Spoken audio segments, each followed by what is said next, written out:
Clorox. Beth?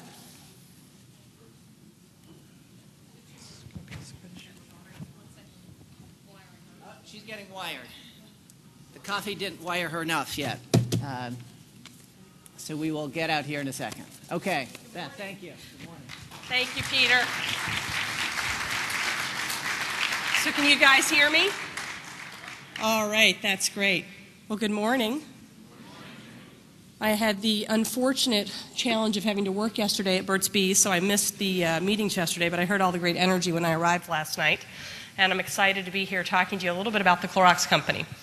So how many of you have ever used Clorox liquid bleach? So I guess by now you've figured out we're not a solar energy company. We're not here to talk about new technology in green. I'm actually here to very briefly share a story about how a nearly 100-year-old company has had the opportunity to grow more quickly as a result of the green revolution, and as a result of that, to create new jobs and greener jobs. So let me get started talking about why we're investing in green businesses and the jobs that have resulted from that.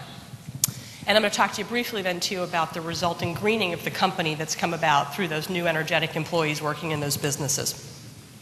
So why would a company like ours invest in green businesses? Well, like everything at the Clorox company, it really starts with consumers and what's going on for them. And we know that consumers in the U.S. and around the world are increasingly interested in what we call these lifestyles of health and sustainability. They want to be healthier. They want wellness. They're concerned about the planet, although to be honest, they're also concerned about affordability and convenience. So we like to talk about what we call my environment and the environment issues. And we think most people in the world, if you give them an easy choice and a cheap choice, they'll do something that makes their world better, and they'd like to help the world as well. So we've tried to put together all of these things and find opportunities to grow green businesses that the average person is interested in shopping. We don't think this trend is going away, despite the recession. We think consumers are hearing more and more from the medical community, the government, their children, from each other, about the need to keep their own environments healthy and to think about the planet. And as a result of that, back in 2006, we decided we were going to figure out this green thing. And we were going to grow new businesses as a result of it, and we were going to figure out what the new standard was for responsibility in a company based on increasing sustainability requirements. So the first thing the public saw from us is that we bought Burt's Bees. So how many of you have ever used a Burt's Bees lip balm or lotion? About as many as have used Clorox. That's very interesting. Well, here we are buying Burt's Bees, and I know that threw people for a loop. And we did it because we believed there was an opportunity to grow green products, and that small green companies needed the resources and capabilities of larger companies in order to realize their potential. So, Burt's Bees is all about talking to roughly 20–25% of the American population and people around the world who share their views. We speak to the people who are what we call the naturally convinced. They're out there knowing that for them and their family, natural products are the way to go, and they believe these products work and they're worth buying. And then there's the other half of the group. We call them the naturally hopeful, and I hope this group will grow over time. These are folks who'd like to do something for their environment and the environment, but they're not so sure the products work, that they're affordable, and they're a little bit skeptical about trying them. Well, Burt's Bees was already doing a great job when we showed up. It was a pretty big business in the United States. It was #1 in a lot of categories. There was a lot of opportunity to grow it, and that's what we set about doing. We set about mainstreaming it, and that's where the connection to new jobs come in. So the first thing we did was say, this product has got to be available where most people shop. And let's face it, some people go to the local bookstore looking for lip balm, and some people go to the local gift shop on vacation, but most people are going to Walmart and Walgreens and Safeway. And we said we've got to broaden the distribution of the product. We've got to talk to people about the product. We have to tell them what it's all about. We're going to take it internationally, and we're on our way to 24 countries in 24 months. And we also realized we had to make sure that what we were doing was right, that we and the industry had the right standards for personal care products. So Burt's Bees became a founding member of a not-for-profit industry association that's created a standard, the Natural Products Association, so that we know what constitutes a natural product with an appropriately sustainable operation. And as a sidebar, let me just tell you what that definition is, so you're not wondering what we're talking about here.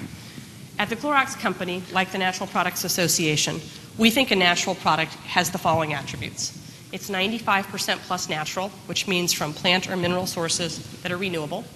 It has the most sustainable supply chain we can achieve for it. and it uses minimal packaging and does other things to reduce its footprint. Burt's remains number one, but importantly, we've grown it, and we've grown the category, resulting in a number of new jobs. And when I get to the end of the section, I'm going to talk to you about the number of people we now have working in green businesses and how many of those jobs are new. Shortly after doing this, buying Burt's Bees, we also decided to launch a line of cleaning products, something really in the core of the Clorox company, much like Burt's Bees. These products speak to similar consumers, those who are already concerned about petrochemicals in their lives and would prefer a non-conventional cleaner, and those who are hopeful that those products would work and are affordable. So we set about doing what Burt's did. We created a line of all-natural products, starting in our core categories and branching out to some others, and then we set about growing it. Similar to what we did on Burt's, we first had to explain to people that these products really worked. We had to keep them affordable with a lower price premium than what people were paying for, frankly, what I'd call elite kind of green products that serve very few people and were not widely available. And interestingly, we needed both the endorsement of the Clorox company, so people would know they worked, but we also needed help from partners at the EPA and the Sierra Club. And these organizations did two things for us. First and foremost, they taught us. They helped us learn what natural products were, what a sustainable supply chain would be, and how to create an environment in which our company could legitimately grow a green business that was truly green. And they also helped get us credibility with skeptics who didn't think that conventional companies could really start to manufacture truly green products and do it the right way. Greenworks, too, became number one in its space and has grown the category. So why are we talking about this, good jobs, green jobs? Well, we're talking about it because over 500 people work in these businesses today. And by my count, 100, 125 of those jobs would not have existed had we not invested in growing these businesses. And that's an exciting thing for our company and, of course, for our associates.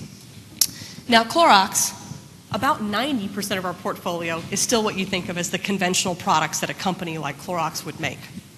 So what has the green revolution had to do with that? Well, it's given us new energy to grow those businesses, and it's also helped us take corporate social responsibility to a new level by making eco-core to everything we do. I'm going to talk briefly about that. The single biggest growth impact that we've had on the rest of the company, thanks to the Green Revolution, is in our Brita business. Now, many of you have probably used a Brita pitcher. I hope you have.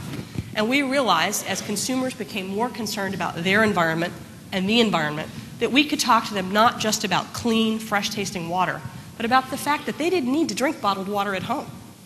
The 1 pound of plastic that is a Brita water pitcher and the replaceable filter can replace 15 pounds of plastic in 300 water bottles that you would drink as an equivalent and actually save people a lot of money.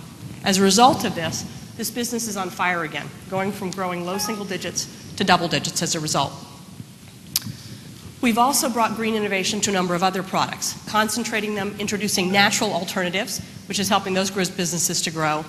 And we've learned along the way from partners like the Sierra Club and EPA and probably many others who are at this conference that we need to provide more information about our products, our cleaning products, our bleach products.